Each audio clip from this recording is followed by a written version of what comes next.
उसका पत्र 1913 में आता है। बाद में हार्डी ने इसे अब तक प्राप्त सबसे असाधारण पत्र कहा। पहली पंक्तियां बेहद ईमानदार हैं।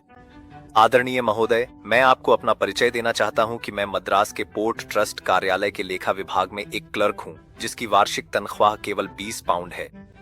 इस समय मेरी उम्र लगभग 23 वर्ष है। मैंने कोई विश्वविद्यालयी शिक्षा प्राप्त नहीं की है।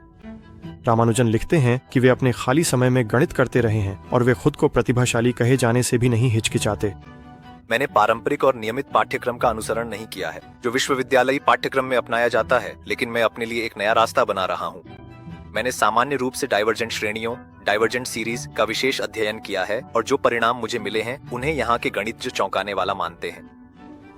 हार्डी का ध्यान आकर्षित करने के लिए रामानुजन हार्डी के एक शोध पत्र का उल्लेख करते हैं जिसमें दशकों पुराने अभाज्य संख्या प्रमेय का जिक्र था। हार्डी ने कहा था कि एक विशेष पद का सटीक क्रम अभी निर्धारित नहीं हुआ है।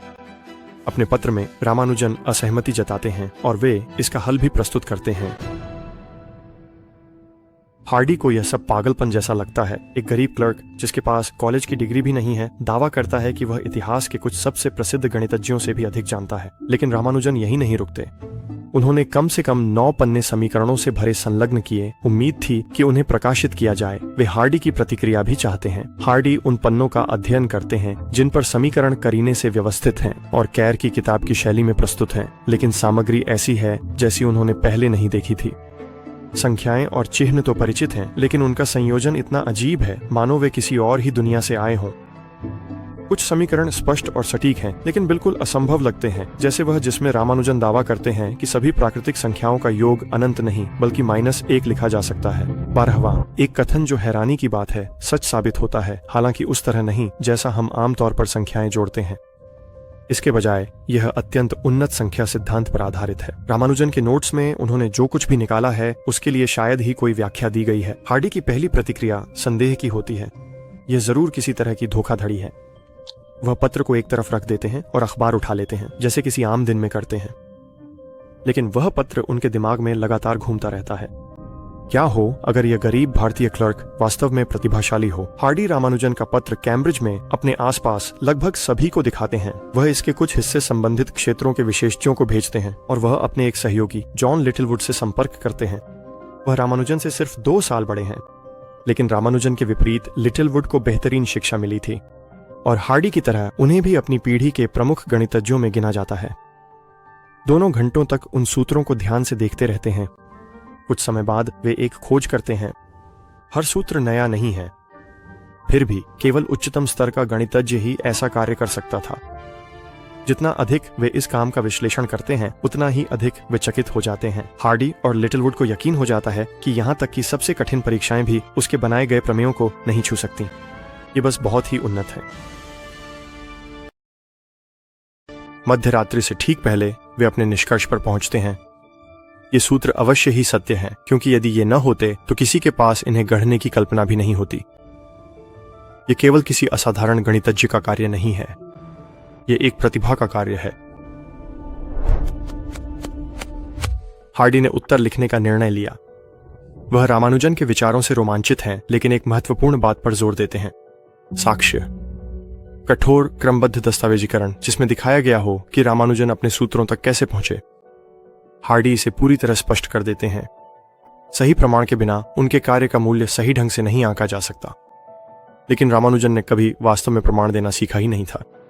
उनकी पसंदीदा किताब ए कलेक्शन ऑफ फॉर्मूलाज शायद ही कभी कोई प्रमाण देती थी और उस समय की भारतीय शिक्षा प्रणाली में भी इस पर जोर नहीं दिया जाता था।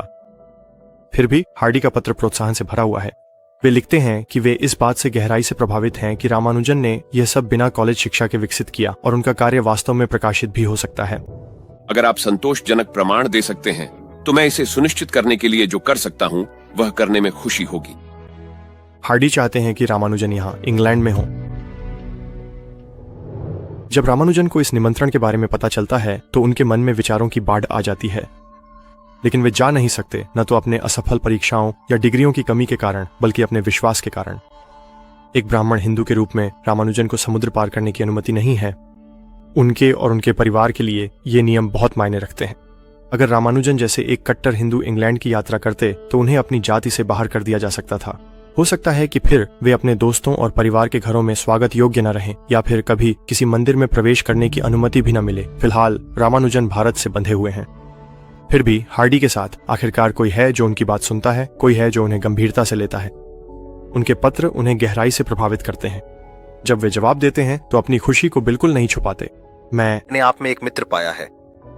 रामानुजन जानते हैं कि वे बुद्धिमान हैं। इस समय मैं यही चाहता हूं कि आप जैसे प्रतिष्ठित प्रोफेसर यह स्वीकार करें कि मुझ में कुछ मूल्य है। हार्डी और रामानुजन महीनों तक पत्रों का आदान प्रदान करते हैं। रामानुजन अपने कुछ प्रमेयों के प्रमाण शामिल करने की कोशिश करते हैं, लेकिन वे अक्सर अधूरे होते हैं। हार्डी उन्हें कैम्ब्रिज लाने, उनकी प्रतिभा को निखारने और अंततः उनके असाधारण सूत्रों के बारे में आमने सामने बात करने के लिए दृढ़ संकल्पित रहते हैं। लेकिन रामानुजन को जाने देने की शक्ति सिर्फ एक ही व्यक्ति के पास है। उनकी माँ हमेशा से उनके जीवन का केंद्र रही है।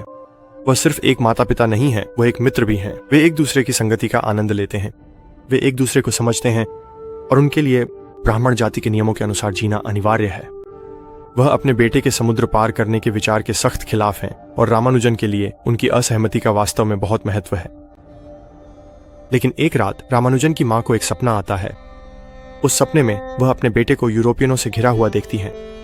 वह देवी नमगिरी की आवाज सुनती हैं, जो उनके परिवार की आराध्य देवी हैं। देवी उन्हें बताती हैं कि वह अपने बेटे के भाग्य के मार्ग में बाधा न बने, उस उद्देश्य के रास्ते को न रोकें जिसके लिए उसका जन्म हुआ है। यह सपना रामानुजन की माँ पर गहरा प्रभाव छोड़ता है। उनके लिए यह एक स्पष्ट संकेत है, एक संदेश जिसे वह अनदेखा नहीं कर सकती। वह देवी की बात सुनती हैं और रामानुजन को यूरोप जाने के लिए अपनी अनुमति देती है। इसी बीच हार्डी और उनके सहयोगी रामानुजन को छात्रवृत्ति दिलाने के लिए अपनी पूरी कोशिश करते हैं। किसी तरह वे मद्रास विश्वविद्यालय को उन्हें समर्थन देने के लिए मना लेते हैं। वे उन्हें कैम्ब्रिज में 2 साल रहने के लिए आर्थिक सहायता प्रदान करते हैं। अब रामानुजन को कोई नहीं रोक सकता। वह आखिरकार वहां जा सकते हैं जहां गणित के सबसे महान दिमाग हैं।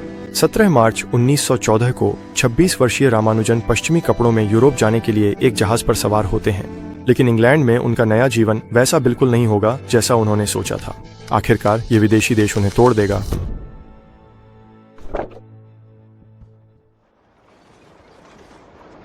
जब रामानुजन लंदन पहुंचते हैं तो वह अभिभूत हो जाते हैं।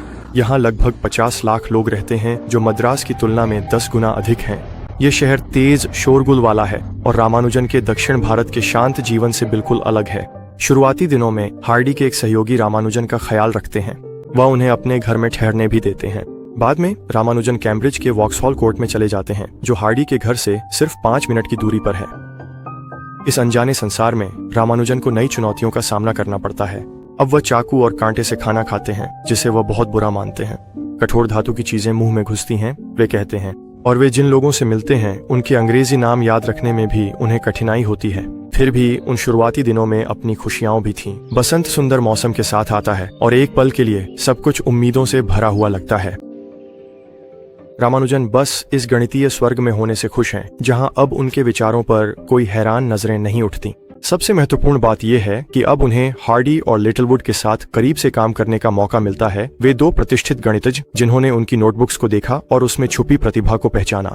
रामानुजन हर हफ्ते कई बार हार्डी और लिटिलवुड से मिलते हैं। हार्डी विशेष रूप से रामानुजन की नोटबुक्स में गहराई से उतरने के लिए उत्सुक हैं।